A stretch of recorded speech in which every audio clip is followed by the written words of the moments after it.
Assalamualaikum warahmatullahi wabarakatuh. Nama saya Fatma Isra dari PGMI Unit 1. Saya ingin menjelaskan bimbingan belajar di SDMI, yaitu tentang karakteristik siswa sekolah dasar. Pertama, apa itu sekolah dasar?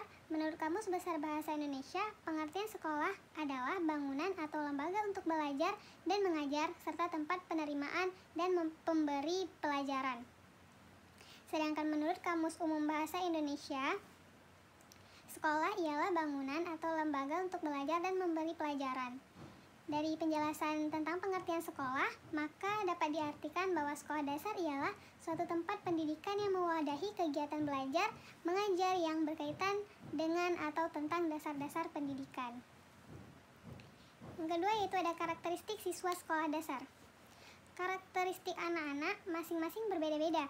Guru perlu memahami karakteristik anak didik sehingga ia dapat dengan mudah untuk mengelola segala sesuatu yang berkaitan dengan pembelajaran, termasuk juga pemilihan strategi pembelajaran, yaitu yang berkaitan dengan bagaimana menata pengajaran, kemampuan yang dimiliki mereka, sehingga komponen pengajaran dapat sesuai dengan karakteristik dari siswa yang akhirnya pembelajaran tersebut dapat lebih bermakna. Tujuan yang diinginkan dari memahami karakteristik awal siswa ialah untuk mengkondisikan apa yang harus diajarkan, bagaimana mengkondisikan siswa belajar sesuai dengan karakteristiknya masing-masing. Karakteristik siswa merupakan salah satu variabel dari kondisi pengajaran. Variabel ini didefinisikan sebagai aspek-aspek atau kualitas individu siswa. Aspek-aspek ini berkaitan dengan berupa bakat, minat, sikap, motivasi, belajar, gaya belajar, kemampuan berpikir, dan kemampuan awal yang telah dimilikinya. Guru bukan hanya memahami karakteristik anak secara individu, ia perlu memahami karakteristik anak secara kelompok. Ada 4 hal dominan dari karakteristik siswa yang harus dipahami oleh guru, yaitu pertama, kemampuan dasar seperti kemampuan kognitif atau intelektual. Latar belakang kultural lokal, status sosial, status ekonomi, agama, dan lain-lain. Ada perbedaan kepribadian seperti sikap, perasaan, minat, dan lain-lain. Yang keempat, cita-cita, pandangan ke depan, keyakinan diri, daya tahan, dan lain-lain. Nah, seorang guru jika ingin mengetahui karakteristik kemampuan awal dari peserta didik dapat dilakukan dengan pemberian tes.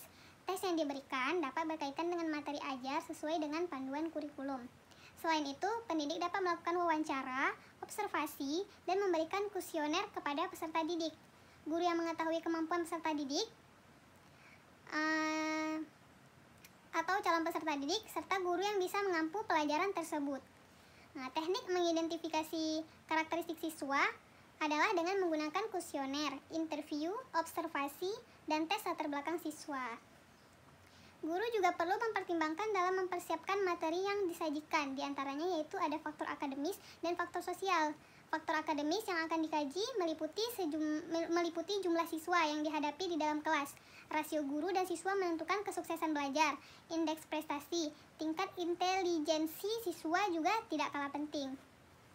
Yang kedua, faktor sosial, faktor kematangan dan ekonomi siswa sangat berpengaruh pada faktor sosial siswa. Aspek-aspek yang digunakan dalam ungkapan ini bisa berupa bakat, motivasi belajar, gaya belajar, kemampuan berpikir, minat, dan lain-lain. Faktor sosial ini dalam hubungannya dengan masyarakat serta berbagai kegiatan lainnya yang mempengaruhi cara bersosialisasi dengan orang lain. Selanjutnya, perilaku sosial dan pengelompokan siswa sekolah dasar. Karakteristik dan ciri tingkah laku sosial anak SD adalah minat terhadap kelompok makin besar, mulai mengurangi keikutsertaannya pada aktivitas keluarga. Hal ini timbulnya geng-geng pada anak tingkat SDMI dalam lingkungannya. Anak membentuk geng hanyalah untuk kesenangan bermain semata, bukan untuk melakukan kekacauan. Dalam geng ini terdapat 2 jenis, yaitu geng anak laki-laki dan geng anak wanita. Nah, perbedaan dari geng anak laki-laki yaitu tipe kegiatannya lebih keras, bergejolak, dan sifatnya petualang, seperti main peperangan, berkelana, berburu, dan memanjat pohon. Sementara itu, geng wanita lebih tampak kelembutan dan hubungan sosialnya itu seperti main di sekitar rumah dengan permainan ringan, yaitu main tali, main congkak, dan petak umpet.